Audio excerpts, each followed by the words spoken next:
Hey guys, what's going on? This episode I'm going to talk about China's most recent COVID lockdown. What does it tell us?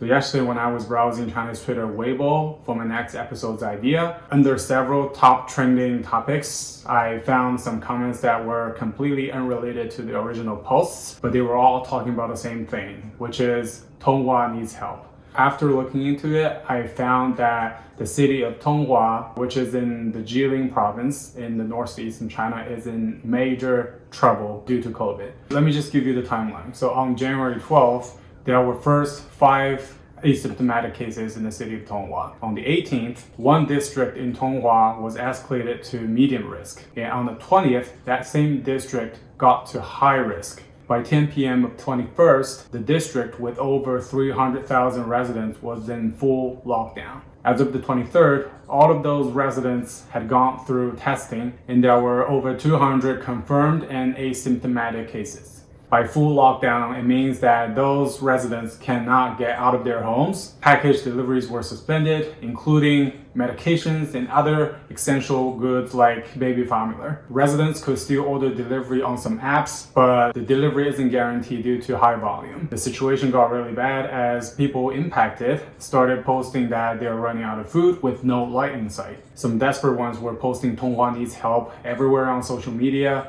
even under some trending but totally unrelated topics that we saw earlier, hoping that they can get attention from the rest of the country. Some people from Tonghua, but physically away from there, were also helping their families and friends back home by posting everywhere on social media. They finally got the attention they deserved. Now there are at least 800 volunteers working around the clock to deliver food and essential products to home. That volunteer number might not be enough, but it's much better than 2 days ago. That was clearly poor planning on the authority side when the lockdown was first imposed. So shortly after, 14 accountable government officials were suspended or punished. So why did Tonghua decide to lock down when there were only 200 something cases? Other than the fact that China has always been taking a more hardcore approach when it comes to lockdown, a huge consideration is the Chinese New Year is only 3 weeks away. So the weeks before the Chinese New Year is when people all over the country start traveling back home. It was unfortunately the Chinese New Year travel that partially contributed to the Wuhan outbreak a year ago. So these days and weeks, the whole country is preparing for the first Chinese New Year after the COVID outbreak. People have been discouraged from having end of the year gatherings like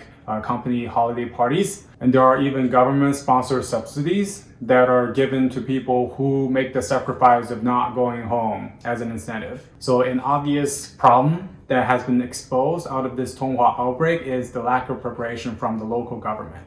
So first of all, the lockdown was way too short of a notice. It didn't give people enough time to stock up their groceries or essential goods. Although there are enough supplies, there simply aren't enough volunteers who are qualified to conduct deliveries because volunteers have to go through COVID testing and be negative. So the more profound issue I would like to stress in this episode, which I have already alluded to earlier, is the lack of attention from the rest of the country towards not just Tonghua, not just the Jilin province, but the entire northeastern China. Because we have seen if Beijing or Shanghai has 1 or 2 confirmed or asymptomatic cases, it would 100% make the top 5 trending topics on Weibo. But this time we've seen when Tonghua had 50, 100, or 200 cases, it didn't even make the top 10 trending topics.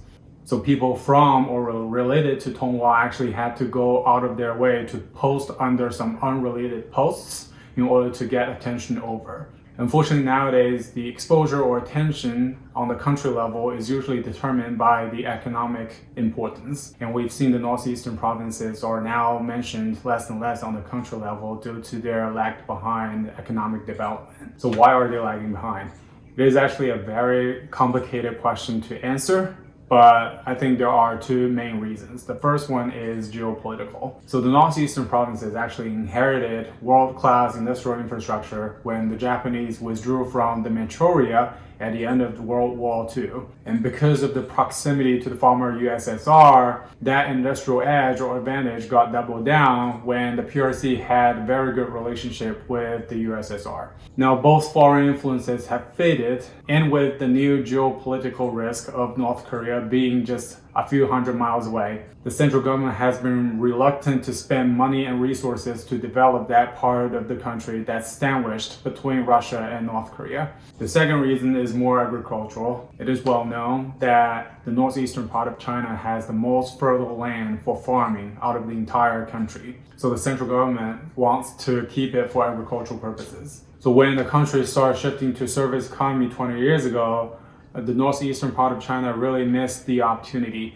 So now we've seen most young people from the northeast, they don't even give it a second thought when it comes to where to go to college and where to go for work.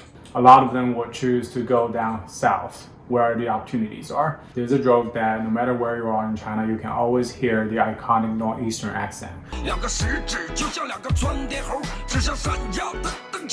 which signifies the large number of people from the northeast have left their home to explore opportunities elsewhere. That's really a vicious cycle for the development of the northeast. So going back to Tonghua, the next few days are really critical for this small city in the Jilin province. It might have already flattened the curve or even bent the curve. So COVID may actually be an easy problem to solve. The harder one really is the uneven development that would likely take decades to be addressed. So I really wish the people in Tonghua, people in the Northeast can have a good Chinese New Year. And I wish people who are still struggling with COVID, including myself here in New York, the very best. I'll see you in the next episode. If you like this video, give me a like and subscribe.